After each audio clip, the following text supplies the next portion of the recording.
you've probably heard the odd person say something along the lines of, if God intended us to bike or rollerblade, he would have put wheels on our feet. And you probably thought they were joking in order to just get away with not learning or taking the risk of rollerblading or some such thing. But here's the thing. It's got a bit of origin, it's got wisdom, it's not a superstition. I'm going to give a personalized example to explain kind of the old type of belief history that would have constituted such a statement in the name of God, actually. Like it's kind of, if an elderly woman says to you, if we were meant to roller skate, God would have put wheels on our feet. Like, you might want to give it thought for a moment. Okay, so here's the thing. Let's say you've got this magic, shining, deep blue pebble. It mostly shines under the light, but it's got, let's say, this magic potential. Right? Now, what this potential in it can do is, if you drop it on, say, like this stone disc, then it will levitate, okay? And then you can put platforms on it. If you find enough, or split this up enough times, you can build miniature platforms of stone discs, and at least have a plank on top of it of some sort where you can maneuver things around with it, right? Okay, so this is an interesting potential, but initially, what's that rock doing? Initially, that rock is just sitting there. Now, like, down the road, along the way, who eventually picks up that rock? Let's say it's sitting in some mid-length grass, like pretty much just weighting it down, so you can see it effectively, clearly, at least if you're maybe 10 feet away from it. And it's just like sitting by a small pond or something in a forest setting. It could be any country almost, if you look at it that way, right? Like, so okay, we have this rock with pure potential. It's just sitting there. Anybody can walk up to it, pick it up. Like, who eventually does? This is an important philosophy of the actual statement here. It's kind of the question everybody might actually initially miss if you get too directly to the point as to who does eventually pick up the rock. It could be anybody is the answer, right? But the question kind of stops the rest of the action, right? Like, who eventually picks up this rock? Right? It becomes this burden of responsibility of what to do with it. Should it be too obvious what its potential may be? Or, alternatively, it goes to no use anyway, and then why is it being picked up?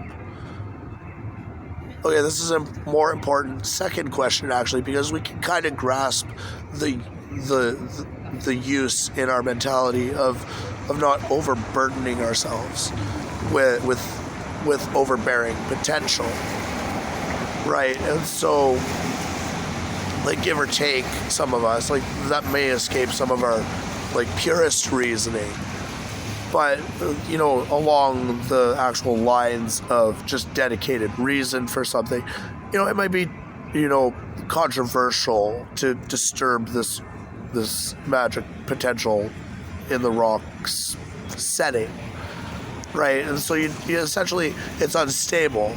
It could be a completely safe and harmless process no matter what you do with the thing, but until you go there, pick it up, and do with it what you will, you don't know what it's going to do, unless you've seen it before other people doing things with it anyway. But where'd that start? But besides that, okay, so that's the main and obvious point of this, like potential and the burden of handling it, is you don't know essentially where it's come from or what it's actually there for. You don't know if something might start it or stop it at certain times without you expecting it, and stuff like that. Okay, so at that point, the next like more important thing is,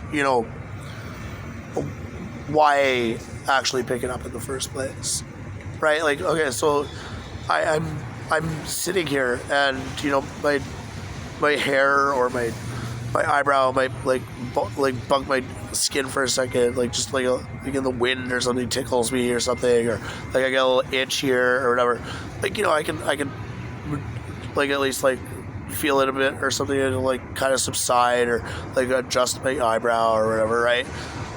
Okay, but like at the same time, like I can't guarantee with that it's actually the cause of the solution per se, and I can't necessarily say that it's always going to work, and I can't say to what degree or not it's going to work or work with the application of, right? So like if my eyebrow is really bothering me, like it might just feel like an initial like just out of place hair, but then like the moment I rub there, like my entire eyebrow starts to itch, right? And like things like that, right? So it's like just unstable to address anything. This is kind of a conundrum of existence, right? And so when these elderly people, especially back in the day, and when I've kind of adopted that personally, and I've started saying, if God wanted us to like drive cars,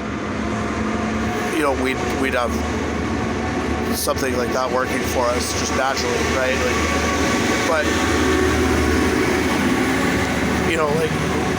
we had to put a lot of personal effort into combustion engines and special exhaust systems that doesn't like choke when you're going uphill, and it's mostly just us making this stuff work at some point, right? So like the energy input for the output of a car, for the input, the output required of the car is required to do the input with requires also output from us to put input into it for its output. And then in the end, it doesn't wrap around full circle. It doesn't pay itself off.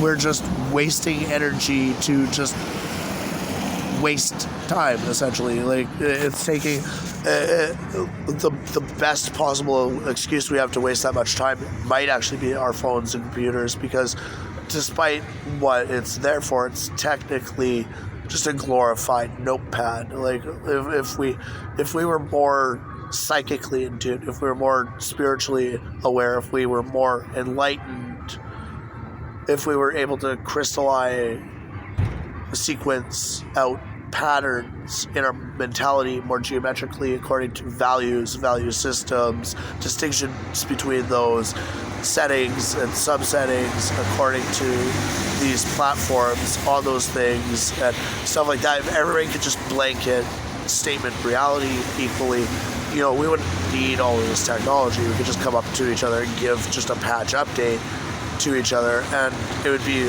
almost more entertaining hallucinogenically in like a sober manner. Like it's kind of like if I could interact with an augmented reality flower in my hand right now, like just based on the way I think, like if I could turn that on or off and be like, okay, like I understand so well how augmented reality works, like I'm holding a flower here, like that's cool, and then I can like just like, and it just disappears or whatever, like my mind commands it, right? Like, and then that you can have safety features on that too, so that you don't like overwork yourself or go the wrong places with it, right? But instead we spent 200 years developing computer technology essentially to create a lot of flickering lights with changing color patterns eventually, that really just we have to make the same detailed worth of stuff to put onto it in the first place. So like it's like a really glorified printing press in a way that just repeats itself for you. So I don't know. It's not wasted potential, though, necessarily. But if we don't find a more properly utilizable power source for the electricity it uses, then it may be a wasted endeavor at the least. It's a good experiment to prove the efficacy of actual electrical production, right? But aside from that, then we're full circle. Now we're full circle, and this is the wheel, which we're not supposed to reinvent, such as even actually using it for cars or bikes or scooters or skateboards or roller skates or roller blades. My personal bias exception would maybe be a scooter, but they can be pretty fucking dangerous. And even with rubber tires, rubber isn't really meant to be extracted. So there you go. A lot of wisdom, a lot to unpack in a short, simple, superstitious sounding statement that people heard from their grandmothers back in the 70s and 80s.